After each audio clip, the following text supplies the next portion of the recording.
Muy buenos días, bienvenidos a una edición más de Café de Líderes. Un café que hoy nos vamos a tomar con algo más que con azúcar y edulcorante. Nos lo vamos a tomar con un ingrediente que todos llevamos y que en más de una ocasión, también hay que decir que a más de uno y a más de una se le olvida. Hoy vamos a hablar de felicidad, pero no solamente vamos a hablar en la teoría, sino vamos a hablar en la práctica de cómo podemos poner en práctica esa filosofía de vida llena de felicidad.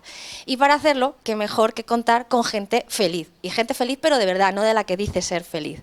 Juan Ramón Lucas, ay, qué ganas tenía yo, feliz doblemente. Bueno, en lo personal ya lo sabemos, pero en lo profesional, doble primicia.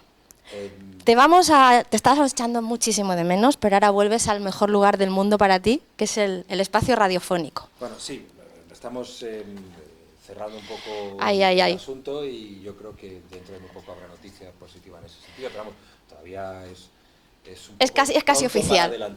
Bueno, pero yo casi que puede que haya noticias. Puede que haya noticias positivas y las vamos a dar aquí. Y además, Juan Ramón va a poder poner en su currículum a partir de ahora que además de ser periodista todoterreno, plumilla allí donde los haya, una palabra que a mí me parece mágica y maravillosa, autor. Porque estamos aquí hoy con la excusa de un libro que sale en un par de semanas a las librerías y con el tema que hoy tratamos. Sí, es un libro de conversaciones, de diálogos en torno a la felicidad, desde la perspectiva de alguien que ha tenido que pelearla duro porque tenía que buscarla en la adversidad, como mucha gente en este tiempo, y de alguien que ha teorizado sobre ella, que partiendo del conocimiento de la historia, de las sociedades antiguas, pues reflexiona y establece modelos actuales de organización. Conoce bien las organizaciones, conoce bien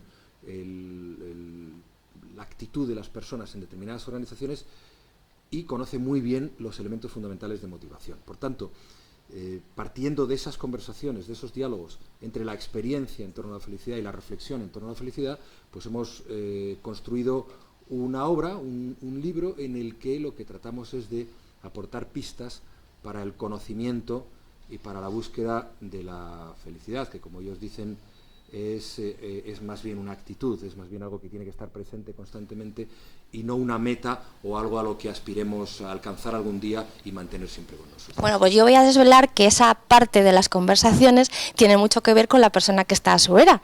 Sandra Ibarra. Sandra, bienvenida, espero que bien hallada. Mucha culpa de ese libro viene por ti. Cuéntanos. Hola, buenos días. Pues sí, la verdad es que, como bien decía Juan Ramón, se trata de esas conversaciones que yo creo que ha sido la disculpa para poder hablar con Javier Fernández Aguado, que es una gozada. Que vamos a hacer un libro para poder hablar con Javier. Porque, bueno, pues ha sido una experiencia que además yo creo que engancha, que la recomendamos además en el libro, es decir, siéntate con tus amigos a hablar de felicidad, pues es terapia absolutamente, ¿no? Porque es lo que vives, lo que has hecho, reflexionas sobre cómo ha sido tu vida anterior, pero también los cambios que puedes producir en el futuro, ¿no? Y yo desde esa parte de la adversidad, ¿no? De que en la vida pues tienes unos sueños, pero la vida te lleva por otro camino y pasas de plan A al B y ya voy por el C y bueno, pues estoy en el plan C, intento... hay momentos que no son felices, ¿sí? No, es decir, tampoco vamos a crear aquí una utopía porque hay momentos que son muy duros y son muy complicados, pero tenemos las herramientas a nuestro alrededor para poderlos superar. Y luego pues intentar que la mayor parte de los pequeños momentos de cada día sean felices para que la suma del cómputo general cuando intentes hacer pues tu inventario de vida pues al final sea que he sido la mayor parte del tiempo feliz, ¿no?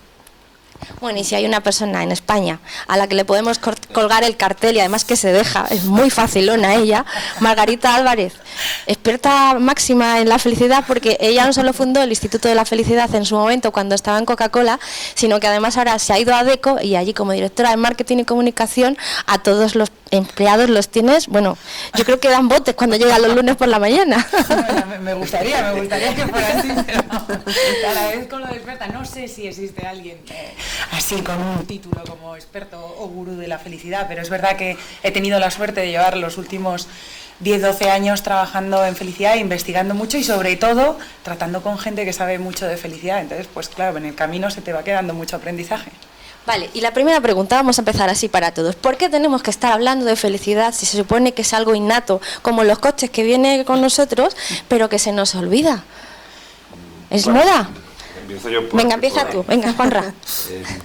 Estoy más cerca de ti. Mira, ahí en el libro, Hablemos sobre felicidad, tiene un prólogo que quiero además aquí agradecer públicamente el que lo haya hecho y las cosas que ha dicho, de Luis Rojas Marcos.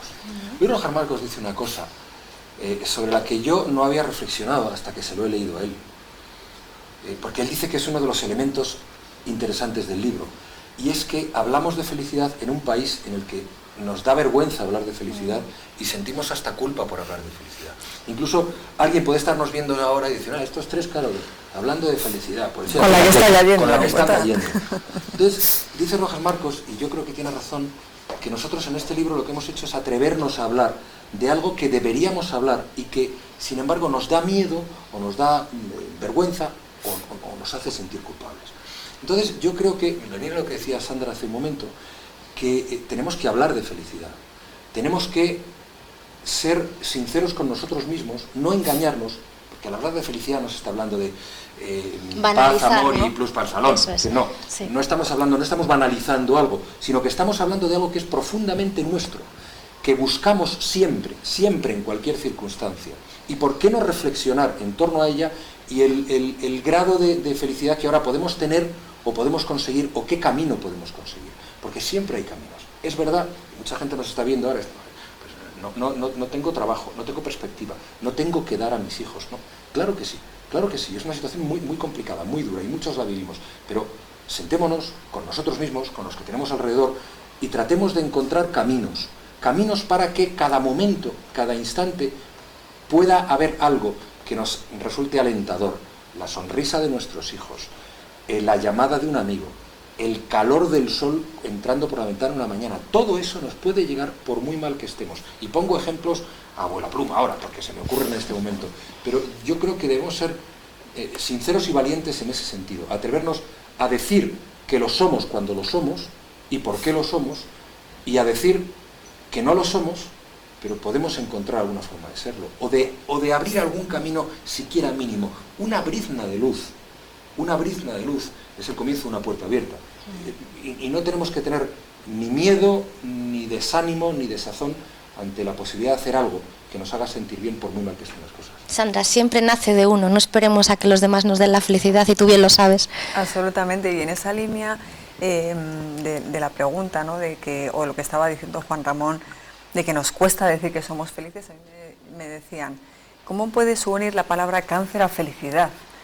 Digo, pues porque se puede. Es verdad que un diagnóstico de cáncer, un diagnóstico de una enfermedad, un diagnóstico de cualquier adversidad no es fácil, y hay un momento y además hay unas etapas, ¿no? En las que de negación, hasta que lo asumes y tal, pero en esas etapas al final es una cuestión de actitud, ¿no? Puedes decidir ser víctima de tu adversidad o protagonista de tu vida. Entonces voy a ser la protagonista de mi vida aunque tenga cáncer, aunque esté viviendo la adversidad. Y ahí poder decidir y encontrar las herramientas, los amigos, las personas, la familia, y en ti mismo descubrir que todos somos mucho más fuertes de lo que creemos. Yo creo que la crisis nos lo está demostrando, ¿no? La cantidad de personas que han sido capaces de reinventarse, de salir adelante, de ser mucho más solidarios, porque somos mucho más conscientes de lo que podemos perder, de las cosas que tenemos que no valoramos. Y yo creo que a veces vivir estas circunstancias nos va a permitir ser más felices. Margarita, en tu caso tú además le das una vuelta a la tuerca porque implantas la felicidad en el mundo empresarial, que fíjate, algunos dirán, pero es que no tiene nada que ver una cosa con la otra, cuando allí es donde más tiempo pasamos, más incluso que con nuestra familia. ¡Qué valiente! Bueno, es que no hay otra opción, es que sería imposible que cualquier ser humano fuera feliz en la vida en general si te pasas un tercio de tu vida en un sitio en el que estás amargado, entonces es muy complicado. Es verdad que ahora la felicidad la hemos puesto un poco de moda, es verdad que estamos como esto va siempre como la ley del péndulo, pues estamos en un momento de que está de moda y todos hablamos mucho sobre felicidad, pero es verdad que la felicidad es el objetivo prioritario de todo ser humano. Aristóteles ya hablaba del eudaimón. Lo que pasa es que venimos de una época en la que estaba un poco estaba mal visto lo de declararse feliz. Ha estado durante mucho tiempo mal visto. Sigmund Freud siempre decía que había dos formas de ser feliz, o hacerse idiota o serlo. Y claro, eso es una herencia, claro, eso es una herencia que tenemos ahí. Ahora nos hemos ido un poco al otro extremo, nos hemos ido al extremo de quizá banalizarlo. Y lo que decían antes Sandra y José Ramón, es un tema que no se puede banalizar, no se trata de que vayamos... La felicidad completa no existe. Hay momentos buenos, momentos malos, lo que pasa es que las emociones hay que gestionarlas, los momentos hay que afrontarlos de determinada manera y hay que intentar sacar lo positivo de todas las cosas que nos ocurren. Pero no se trata o sea, mira, es que estos tres no, tenemos nuestros momentos buenos, nuestros momentos malos, pero hay que hacer o afrontar ese 40%. Mira, Sonia Lyubomirsky, que es profesora de la Universidad de California, tiene una tesis que a día de hoy es la más aceptada, que es que nuestra genética en un 50% predetermina nuestra felicidad. En un 10% las circunstancias que vivimos y en un 40% cómo lo afrontamos nosotros. Claro, un 40% es una barbaridad. Quiere decir que somos mucho más capaces de lo que pensamos de modificar nuestra forma de sentir.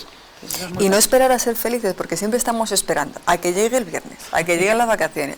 Estamos esperando a que llegue un momento, a que llegue nuestra familia. No esperes el momento a ser feliz. El momento es ya, todo el tiempo. No, yo creo que lo has dicho muy bien, Margarita, es gestionar las emociones. Aquí estamos hablando de gestionar las emociones. De primero saber qué te pasa, saber por qué te pasa y canalizarlo en la dirección correcta. Y eso en cualquier circunstancia lo puedes hacer, porque es verdad. Tú puedes pensar que quien te dice eso es gente que tiene una determinada posición y que viene muy bien y ve muy bien, pero no, es falso. Claro. Porque eso de la mitificación funciona también en sentido negativo. Todos tenemos problemas, unos más que otros, pero todos hemos pasado por situaciones que individual o colectivamente o subjetivamente o objetivamente son tan complicadas como la de cualquiera que puede sentirse incómodo porque hablemos de felicidad. Y la cuestión es gestionarlas, no es que seas más listo que los demás, sino que te atreves más o que eres capaz de mirar las herramientas que tienes, porque a lo mejor nadie te había dicho que las tienes. Yo creo que también todo parte de una palabra básica como puede ser la autoconfianza. Cuando uno tiene confianza en uno mismo es más fácil llegar antes a ese estadio. Autoestima. Quererte. Por auto no, sí, rechina un poco. Bueno, o automóvil. porque es verdad y estamos hablando en realidad de eso. Pero el tema de la autoayuda, el tema de la autoestima, es verdad, son conceptos, están ahí, pero yo creo que a lo mejor en estos momentos pues está pues el color un poco desvaído y el auto, bueno, hablemos de autonomía en ese sentido, pero hablemos también de la capacidad que tiene uno de mirar alrededor con cierta lucidez o con la mente algo despejada y entonces encontrar esas herramientas. Estamos hablando de lo mismo, ¿no? Pero es que a mí el etiquetado que antes hablábamos, ¿no? Que vamos a tener que empezar a cambiar también eso. Y que tiene que ver con querernos, con cuidarnos. Y físicamente, si cuidas tu salud, por ejemplo, te vas a sentir mejor. Y te sientes mejor y estás más feliz. Y estás más feliz, ¿sabes? Y entras en los círculos de positividad, que también hablamos mucho de ello en el libro, ¿no? Esos círculos de positividad que eres capaz de romper, porque si te encuentras mal y te duele algo, el dolor siempre produce mal humor. Estás de mal humor, entonces ya entras en el círculo de negatividad. Hay que saber romper el círculo o tener a alguien a tu alrededor que te diga, hay que romper el círculo, ¿no? Y yo vuelvo a lo mismo de antes. A mí es que me parece todavía mucho más provocador el llegar a una empresa y decir ya no solo la cúpula arriba, que yo creo que es lo más complicado, pero a los propios trabajadores que se tienen que sentir felices y realizados en un trabajo magnífico que están haciendo, que en tu caso es que mucha gente están de teleoperadores, que algunos dirán, pues vaya trabajo más duro, pues qué trabajo más bonito, ¿no? Ese cambio de enfoque, de mentalidad, Dios.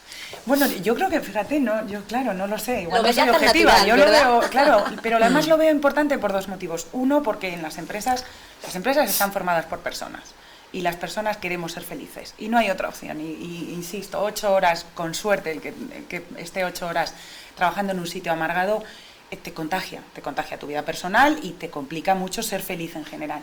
Pero es que para las empresas es exactamente igual. Es que una persona que está enganchada con lo que hace, una persona que disfruta con lo que hace, que le apasiona y que es feliz con lo que hace, es mucho mejor profesional. Es mucho más creativo, trabaja mejor en equipo, soporta mejor el estrés, es mucho mejor director de equipos. Entonces consigues un profesional muchísimo más completo. Claro, no es fácil, sobre todo porque Ahora, luego hay una línea muy delgada que es la felicidad es una decisión absolutamente personal e individual y nadie puede cruzar esa línea. Pero lo que sí que tenemos que ser capaces es entender de la gente que trabaja con nosotros qué les hace vibrar, qué les hace felices y acompañar en ese camino. Porque cuando consigues que alguien su inquietud personal o su proyecto vital lo viva a través tuyo, haces magia. Claro, si consigues que mi proyecto vital encaje con lo que me dedico a hacer en tu empresa o en mi empresa, pues es mágico, claro, porque ahí es donde salta la chispa. Luego tienes que buscar en cada, claro, no todos nos dedicamos a lo mismo, no todos tenemos los mismos trabajos, pero cada uno de nosotros tiene la obligación de encontrar qué es aquello que nos hace vibrar con lo que hacemos. Todos y cada uno. Oye, yo no he tenido nunca vocación, yo estoy segura que Juan Ramón cuando estabas estudiando ya querías ser periodista. Yo es que no tenía ninguna vocación, entonces pues hice Derecho, fíjate qué vocación. Pero lo que me ha tocado es en cada cosa que me ha tocado hacer, encontrar qué me gustaba de lo que hacía. Porque si no, primero, para mí es un infierno y segundo, hubiera sido mala profesional. Entonces este ejercicio es muy potente de conseguir. No sé qué autor, lo he leído hace poco en algún sitio, pero es uno de esos también muy citados que decía que cuando encuentres un trabajo que te guste, dejas de trabajar. Sí. En el sentido bíblico de castigo, ¿no? Uh-huh. Yo creo que es muy importante eso. No es fácil, porque cuando eres mileurista o menos, tienes una familia, has perdido un 25% del salario, tu trabajo es devastador, es muy difícil encontrar una motivación, eso es así. Pero yo ante esa realidad, cuando me he encontrado con esa duda o con alguien que te la plantea, siempre digo lo mismo: concéntrate bien en lo que haces. La atención es muy importante a los efectos de lo que estamos hablando. Uh-huh. La atención no solamente estar atento a lo que pasa a tu alrededor, sino la atención en cualquier historia nimia que hagas. Si te concentras bien en algo, si haces ese ejercicio, que es una realidad, existe, lo puede hacer cualquiera que nos está viendo ahora mismo, concentrarte exactamente con toda tu atención en algo que estés haciendo, aunque no te parezca creativo, vas a sentirte bien. En serio, es decir, y si no sale a la primera, sale a la segunda. Funciona y la concentración, la atención. Exacto, porque a partir de ahí ya sabes, das valor a lo que estás haciendo. Y si das valor a lo que estás haciendo, te das valor a ti mismo.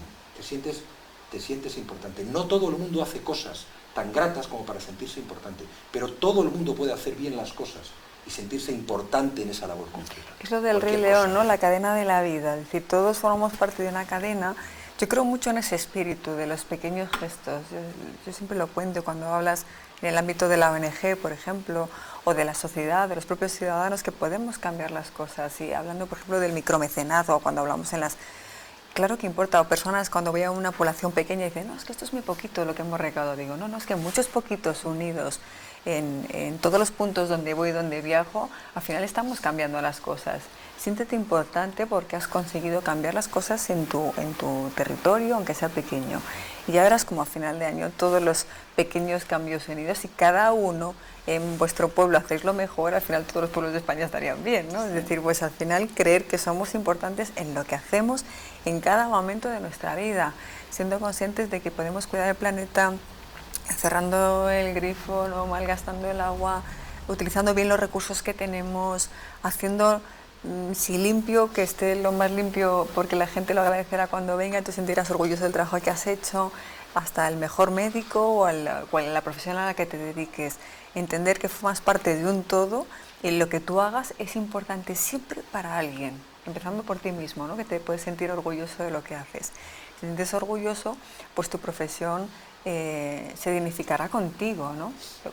Lo que sea lo que hagas, ¿no? Y además algo que transportamos, esa misma energía que nosotros tenemos, al final la contagiamos, y yo creo que no hay virus más maravilloso que el de la propia felicidad. Y que antes hablábamos, Margarita, en la educación básica, en las escuelas, o sea, que no tengamos que llegar a un proceso doloroso para aprender que la felicidad la tenemos dentro, sino que aprendamos a gestionar esas emociones en un lugar tan importante como es el de la escuela y también el de casa. Luego hablaremos de eso, pero los educadores, educar en la felicidad, ¿cuánto nos falta para llegar a eso?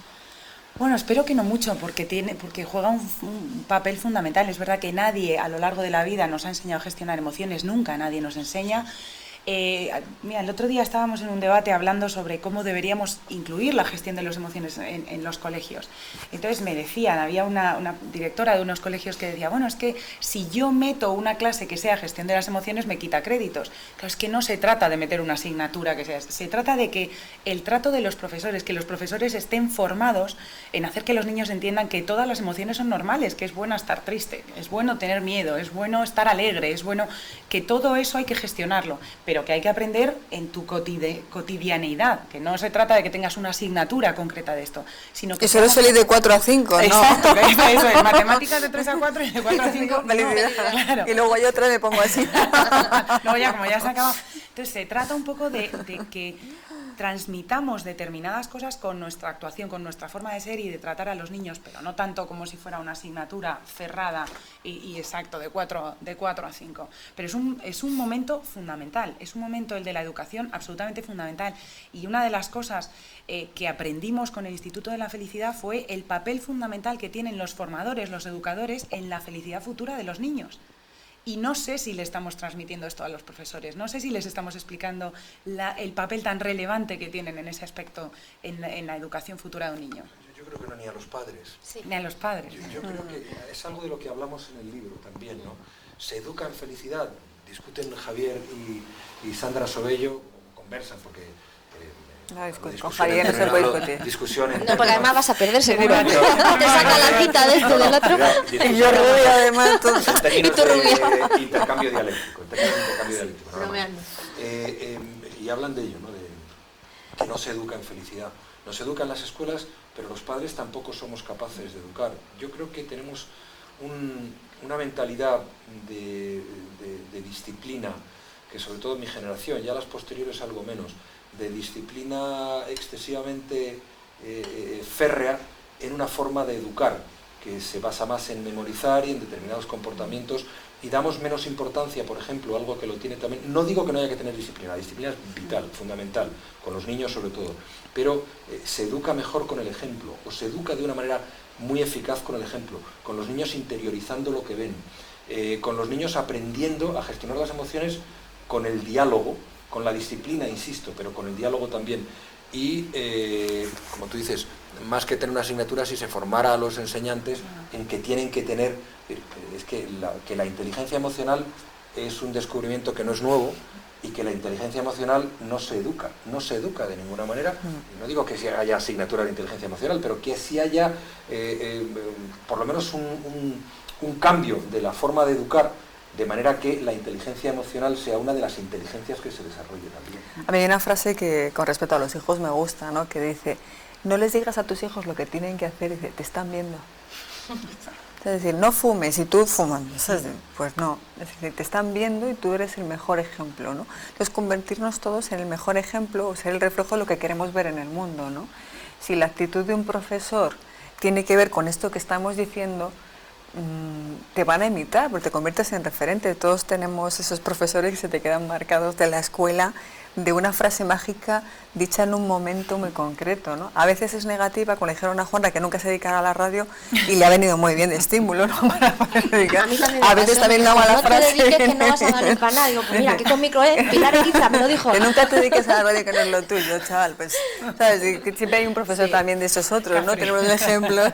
Entonces, en función de cómo utilicemos esos mensajes o que tengamos la capacidad de superarlos, de darles la vuelta, ¿no? Pero por eso también creo que es muy importante cuando damos opiniones sobre la vida de los demás y consejos a los demás, intentar no dar el consejo desde tu estado de confort, sino realmente ponerte en el lugar del otro. Y muchas veces... Bueno, por eso yo creo que triunfan los programas de cotilleos y estas cosas, ¿no? Pues desde el sofá de tu casa es muy fácil opinar.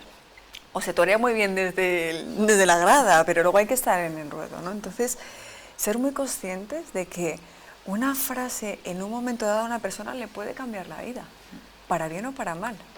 Y ser muy conscientes de lo que estamos diciendo. Yo por eso siempre he intentado ser muy respetuosa en el ámbito de la salud, de la enfermedad y la adversidad, en ese momento en el que había muy pocos supervivientes, en el que las estadísticas del cáncer eran terribles, terriblemente negativas, ¿no? Y Y hay que tener mucho cuidado del escenario en el que estabas contando las cosas, ¿no? Cuando de repente aparecía una persona conocida y decía, lo importante del cáncer es cogerlo a tiempo. Y yo decía, bueno, depende, a mí no me lo cogieron a tiempo y aquí estoy, ¿no?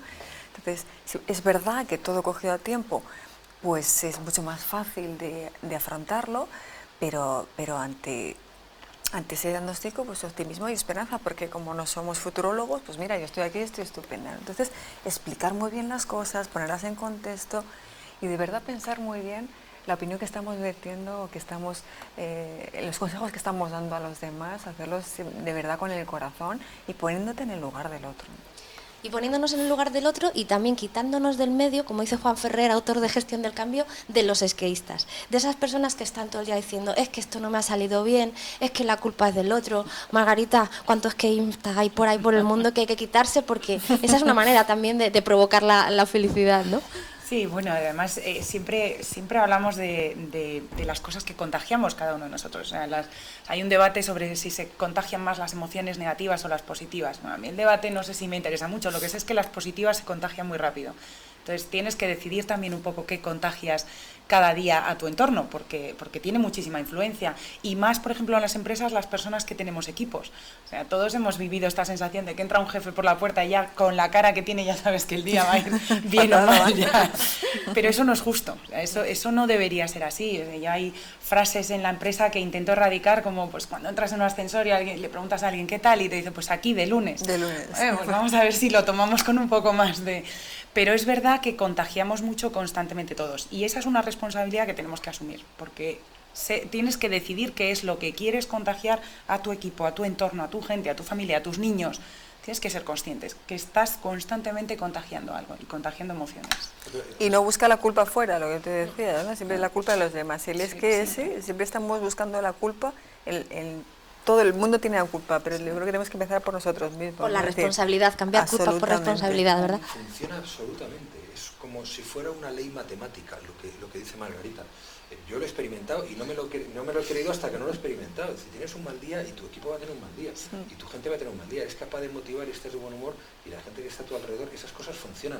Fíjate, es más normal entender, por ejemplo, que tú pues vas en un caballo y al caballo o al perro o al animal que estés le vas a contagiar una emoción. El caballo sabe si estás bien o mal y se te va a portar en función de eso. Y el perro también. Bueno, pues los seres humanos a lo mejor no somos tan intuitivos en otro territorio, pero sí funcionamos así. Es decir, la empatía es una cosa que funciona, que está ahí, que puede buscarse o puede no buscarse, pero que es inevitable. Tú entras a una tienda y tienes una dependienta que te dice y que tendrá sus razones y sus motivos, seguro. Ah, pero yo siempre digo, señora, si le contara las mías, también lloraría por los rincones. Claro, digo, yo no puedo llorar, espérate, que no se nos ha roto. La petaca al directo, que es que si no se cae la petaca, no. Tienes un motivo, que tú quieras, pero uno puede... es absolutamente cierto y uno puede experimentarlo en cualquier momento. Si esa actitud de esa persona que tienes delante, a la que no conoces, es una sonrisa, a ti te va a provocar otra. Y como decía Sandra, luego son los llamados los círculos de positividad.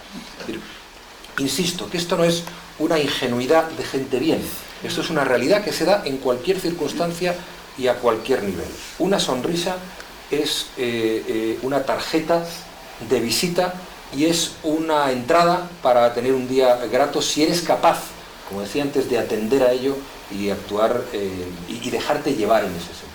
Es muy difícil que alguien diga, hola, buenas tardes, buenos días, ¿cómo está? Oiga, vaya usted. No, es difícil. Hombre, siempre hay un porcentaje que dejar, porque hay un porcentaje raros, pero es más pequeño. Siempre nos puede pillar a traspié.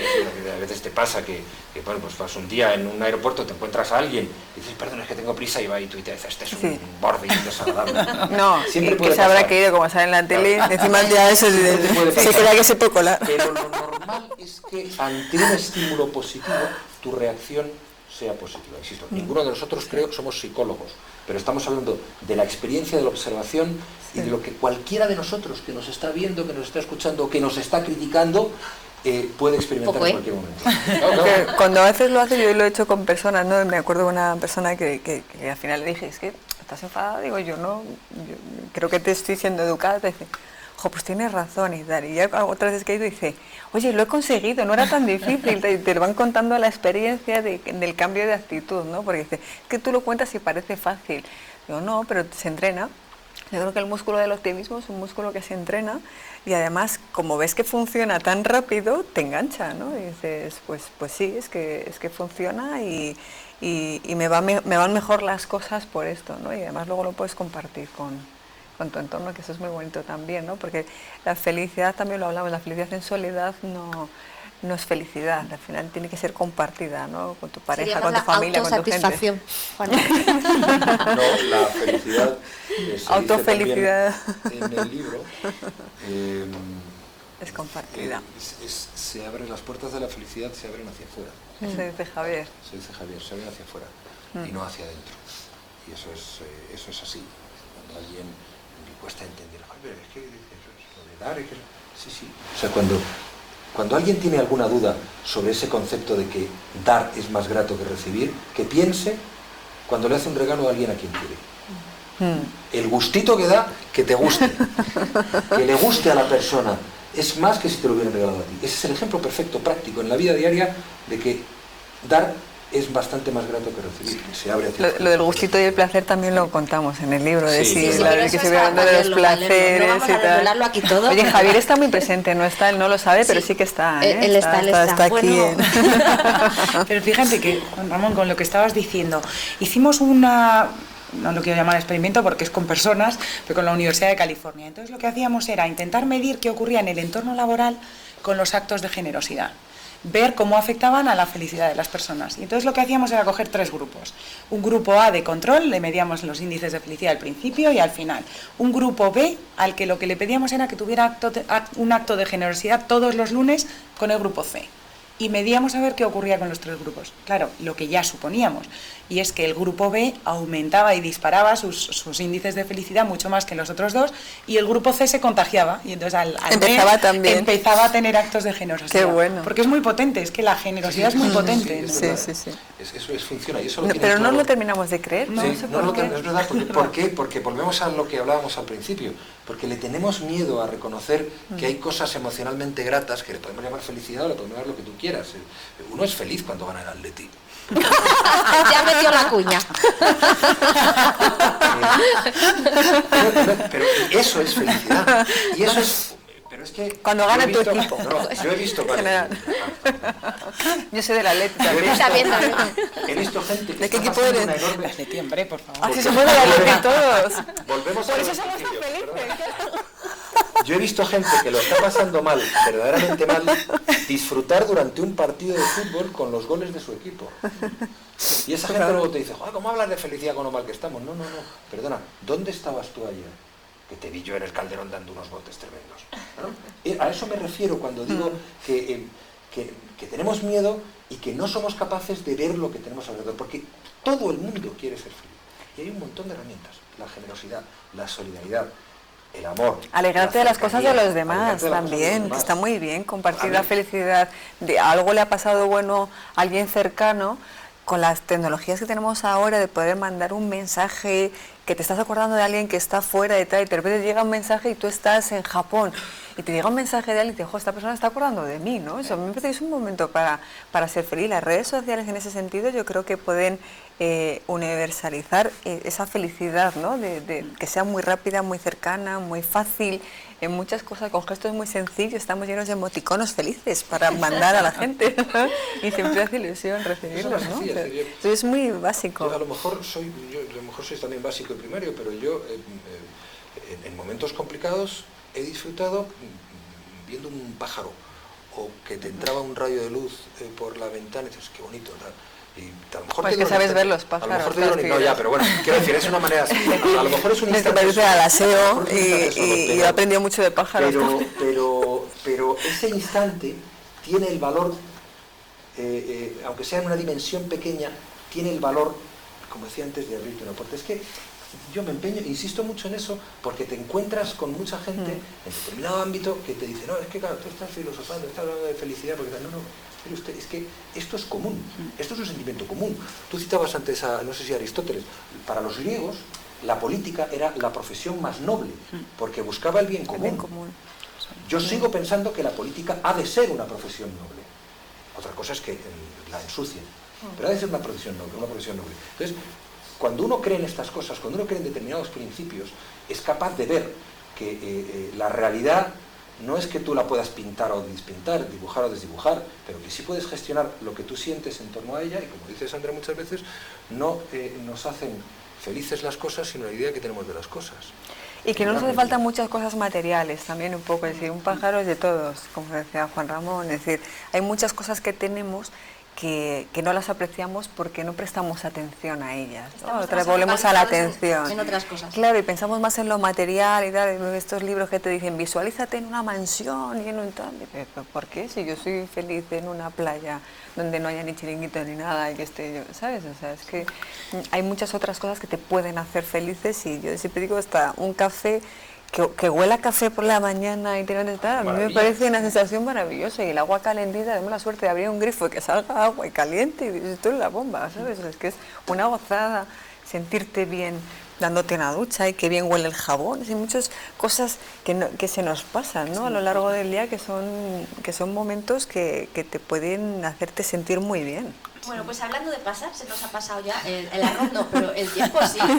Y me gustaría que cada uno de vosotros acabarais con 3 consejos. A ti te va a ser fácil porque tú todas las noches cuando llegas a casa a tus 3 peques les dices, decirme tres cosas o 3 vivencias que habéis tenido hoy buenas para decir que habéis tenido un día feliz. Sí. Así que, lo hacemos en el coche. Margarita. Sí, ha sido lo mejor y lo peor. Lo mejor y lo peor del día. Claro, sí. Yo siempre les pregunto lo mejor y antes de acostarse, porque les obligas a que la mente se duerma en positivo. O sea, les obligas primero a hacer el ejercicio de recordar todo lo bueno que tienen cada día, que se nos olvida, y luego que que se quedan en un estado emocional bueno cuando duermen. Pero eso puedes hacerlo tú mismo, eso es fantástico. No, claro, a mí me obligan ellos, de hecho te preguntan, ¿sabes? ¿Y tu mamá? Y pues te tienes que poner a pensar.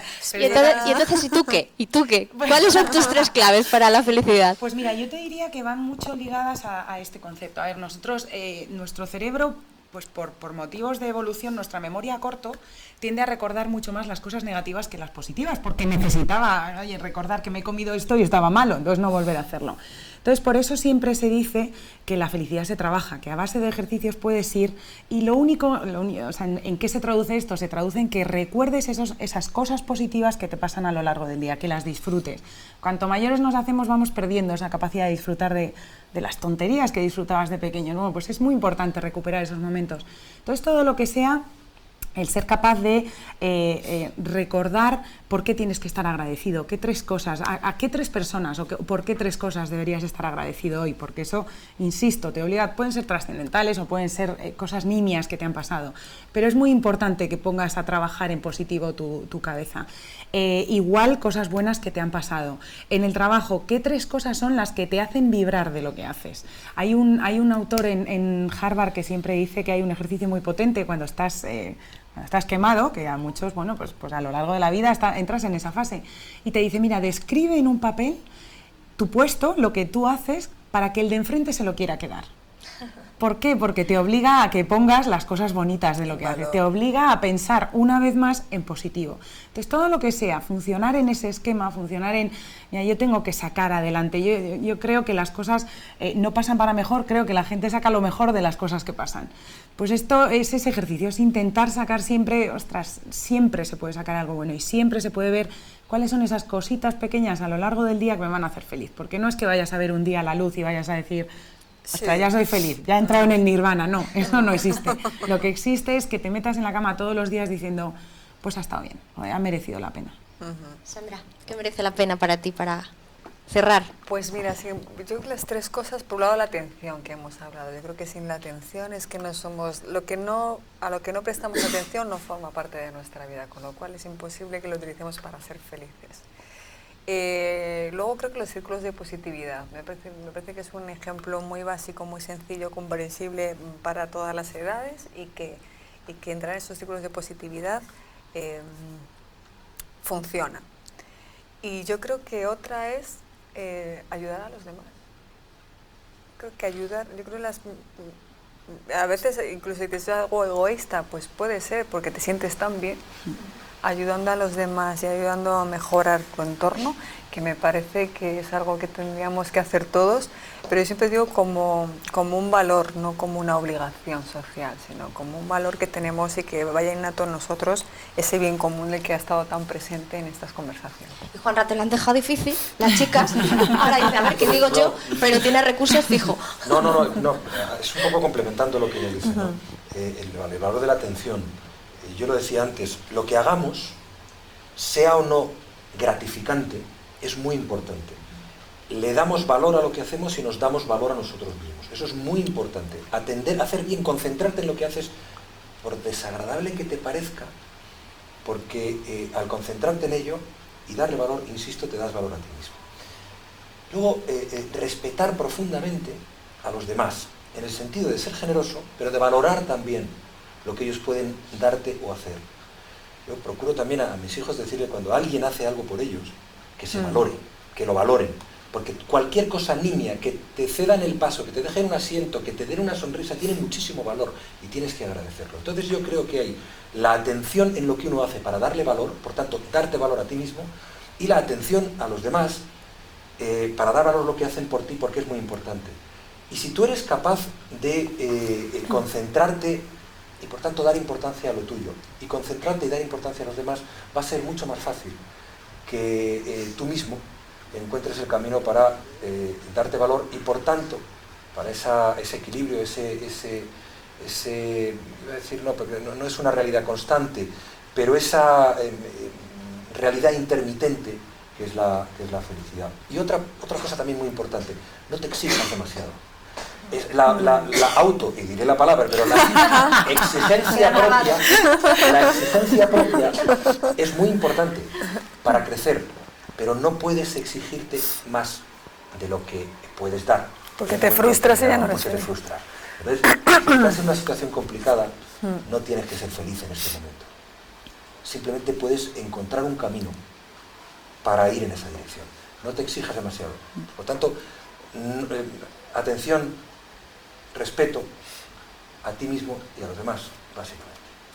Pues básicamente hemos querido dar aquí claves de 3 personas que saben mucho de la vida, que han querido compartir sus instantes de felicidad y su filosofía de vida, y simplemente cerrar con una conclusión que yo creo que podemos sacar de resumen, que ser feliz es gratis, que solamente depende de nosotros mismos y no hay que pagar por ello. Lo tenemos dentro en el corazón y es tan sencillo como poder ejercitarlo y llevarlo en el día a día. Así que esperamos haberos dejado un ratito lleno de pozo de felicidad y que esto pueda ir a mucho más. Nos vemos en el próximo Café de Líderes. Muchas gracias.